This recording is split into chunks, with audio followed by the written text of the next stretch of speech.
বুধবার একনেক সভায় ৪,২৪৬ কোটি টাকা ব্যয়ে ১০ প্রকল্পের অনুমোদন দেয়া হয়। এতে সভাপতিত্ব করেন অন্তর্বর্তী সরকার প্রধান ডক্টর মোহাম্মদ ইউনূস। বিকেলে পরিকল্পনা মন্ত্রণালয়ে একনেক পরবর্তী সংবাদ সম্মেলন করেন পরিকল্পনা উপদেষ্টা। বলেন, মূল্যস্ফীতি কমার বিষয়কে ইতিবাচক প্রচার করা হলেও তা এখনো বেশ উঁচুতে। মূল্যস্ফীতি দেখলাম যে সবাই বরং ইতিবাচকভাবে বলছে যে সামান্য কমেছে, কিন্তু এটা কি আসলে কমা নাকি? মানে 12% কত থেকে 11% কত হয়েছে যেন, তার মানে মূল্যস্ফীতি এখনো বেশি আছে। উন্নয়নকে টেকসই করতে গণতন্ত্র ও সুশাসনের বিকল্প দেখছেন না পরিকল্পনা উপদেষ্টা।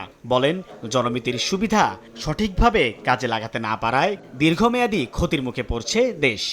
একটা দীর্ঘমেয়াদী ক্ষতি হয়েছে, যেটার কথা কেউ চিন্তা করে না। সেটা হলো যে আমাদের যেই এতদিন ধরে বলছি যে জনমিতির সুবিধা। এ সময় তিনি জানান, গেল ডিসেম্বর পর্যন্ত বার্ষিক উন্নয়ন কর্মসূচি বাস্তবায়ন কমলেও শিগগিরই গতি বাড়বে।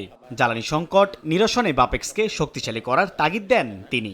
এই সবগুলো সাইফুল ইসলাম, সময় সংবাদ, ঢাকা।